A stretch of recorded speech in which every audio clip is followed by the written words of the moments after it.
안녕하세요. 가을 날씨가 참 좋은 주말 글로벌 경제 리포트입니다. 증시가 다시 한번 하락을 하면서 힘든 구간에 와 있는데요. 어제는 전 종목들이 연저점을 갱신을 하는 모습을 보이면서 주가가 급락하는 상황이 연출이 되었습니다. 먼저 증시 현황을 보시면 다우산업이 3만 선이 붕괴되면서 29,590선이고요. 나스닥도 1,867선입니다. 장 초반부터 꾸준한 하락을 보이다가 잠시 반등도 보여줬지만 이렇게 골드만 리포트가 나오면서 증시가 다시 하락을 하는 그런 상황을 보여주었고 이후에 저가 매수가 들어오면서 낙폭을 줄여주는 이런 모습입니다. 자, S&P 500도 지난 저점 부근인 3,600선까지 밀려 내려오는 이런 모습을 보여주고 있는데요.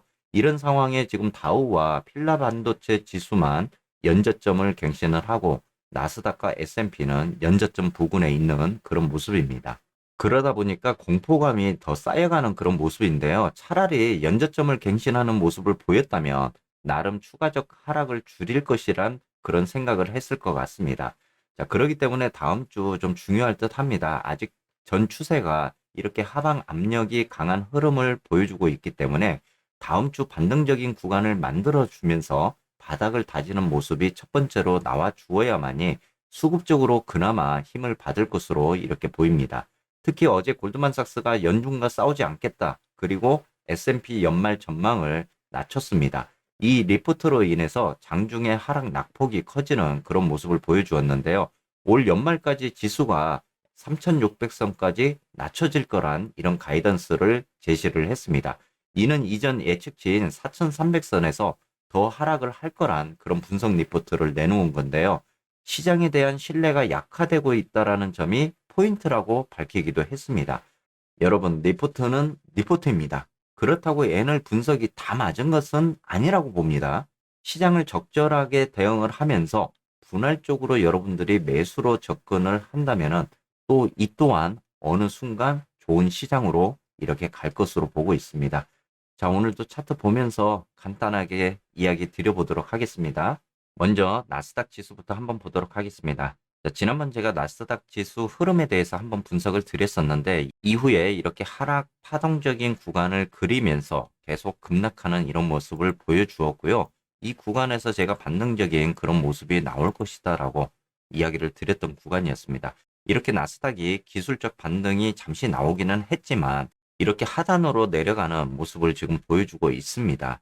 자, 어제 나스닥이 이렇게 지금 1867선까지 낙폭을 조금 줄이는 이런 모습을 보였는데 지금 연저점인 1565선까지 이탈을 하는 모습은 보여주고 있지는 않습니다. 현재 주봉을 보더라도 지금 나스닥 지수가 이 EMA 200선 구간에 지금 걸쳐 있는 이런 모습이고요. 좀 여기에서 하방적으로 봤을 때 좀 좋지 않는 모습이라면은 이 하단 밴드를 타고 다시 한번 하락을 할 수 있는 이런 모습이 연출이 될 가능성도 있는 구간입니다. 그렇기 때문에 지금으로서는 이 굉장히 좀 안심을 할 수 없는 그런 상황에 놓여 있다라고 우리가 봐야 될 것 같습니다. 나스닥 월봉도 보시게 되면요. 지난번에 제가 이 하락적인 파동적인 구간을 제가 한번 말씀을 드렸었잖아요. 예를 들어서 이만큼의 하락적인 구간이 다시 한번 이 구간에서 연출이 될 수 있다라고도 제가 이야기를 드렸습니다. 자, 월봉 기준으로 봤을 때는 지금 EMA 60선 구간이 있는 이 만선에 대한 구간이 좀 중요할 것 같습니다. 자, 앞전에는 지금 1600선에 대한 지지적인 구간이 중요할 것 같고요. 월봉 기준으로 보면은 EMA 60선이 있는 이 만선 구간까지에 대한 부분도 우리가 좀 생각을 해봐야 될 것 같습니다.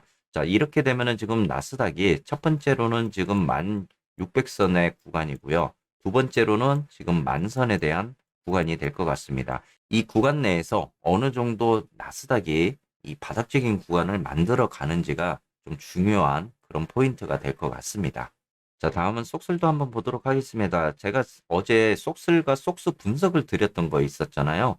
자, 속스가 아직까지는 우리가 봤을 때 이 고점에 대한 구간이 제가 어제 분명히 좀 남아 있다라고 제가 말씀을 드렸습니다.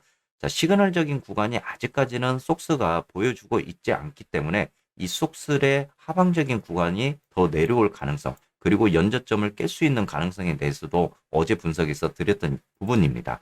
자, 어제 제가 이야기 드렸던 게 이 속슬이 11달러 구간을 이탈을 하고 이후에 10달러 구간을 이탈을 하게 되면 이 연저점에 대한 구간을 다시 한번 테스트할 수 있는 그런 구간이 될 것이다라고 말씀을 드렸던 부분이었잖아요. 어제 9.45달러까지 내려오면서 이 연저점을 다시 한번 갱신하는 이런 모습을 보여주고 있습니다. 아직도 속스의 추세적인 부분을 보면은 예상 흐름적으로는 이런 모습을 우리가 지금 희망적으로 봐야 된다라고 이야기를 했는데, 다시 한번 이 삼각 수렴에 대한 구간을 만들어 주면서 이 슈팅적인 구간, 고점의 구간을 이렇게 만들어 주는 모습입니다. 아직도 보면은 시그널상으로는 이 고점에 대한 구간이 좀 더 남아있는 이런 모습도 보여주고 있기 때문에, 그렇게 됐을 때는 지금 속설이 다시 한번 저점에 대한 구간을 만들어줄 가능성도 있다라는 그런 이야기가 될 것 같습니다. 그래서 지금 속설이 다음 주에 이 반등적인 모습을 보여주어야만이 이 시그널적인 구간이 확실하게 잡혀나가는 이런 모습이 나올 것 같아요. 그렇게 됐을 때 이 속스가 하방적으로 내려오는 이런 모습은 보이겠지만, 다시 한번 눌림을 주고 이 오른쪽 어깨를 만들어주는 이런 전형적인 모습을 보여주고 가능성이 있다라는 이야기입니다. 그런 상황으로 본다 그러면 지금 속슬이 아직도 위험 상황에 놓여 있다라고 이렇게 봐야 될 것 같습니다. 그래서 다음 주 이 속슬이 어느 정도 반등적인 모습을 보여주어야만이 추세도 어느 정도 갖춰지는 이런 모습을 보일 거고, 그로 인해서 속스도 이 하방적인 구간으로 내려오는 이런 모습을 우리가 볼 수 있을 것 같습니다. 자, TQ도 보시면은 지금 어제 연저점을 갱신을 하는 모습을 보였습니다. 20.45달러까지 이렇게 내려오는 모습을 보였는데요. 긴축에 대한 속도가 빠르게 되면은 이 기술주에 대한 하방 압력이 세질 수밖에 없습니다. 자, 이렇게 이제 연저점을 다시 한번 TQ가 달성을 하면서, TQ도 마찬가지로 지금 이 속슬처럼 다음 주에 어느 정도 추세적인 구간을 좀 다져주는 이런 모습이 좀 나와야만이 TQ도 향후 한번 단기적인 그런 랠리를 보여줄 수 있는 구간이 될 것 같습니다. 자, 현재로서는 이제 어느 정도 연저점에 대한 구간을 찍기는 했지만, 전체적 추세를 봤을 때는 아직도 이렇게 하방 압력적인 구간이 세지고 있는 이런 모습을 보여주고 있기 때문에, 전체적으로는 안심을 할 수 있는 그런 구간은 아니다라고 이렇게 생각을 해야 될 것 같고요. 자, 어찌되었건 이제 다음 달에 있을 CPI가 우리에게 굉장히 좀 중요할 것 같습니다. 그렇기 때문에 이번에 발표되는 CPI가 어느 정도 인플레이션이 좀 꺾이는 완화적인 이런 모습을 보여야만이 우리가 단기 랠리적인 부분을 한번 생각을 해볼 수 있을 것 같습니다. 그렇게 됐을 때 10월 중순으로 이 단기적인 랠리의 추세적인 부분이 갖춰질 걸로 이렇게 지금 한번 흐름을 보고 있습니다.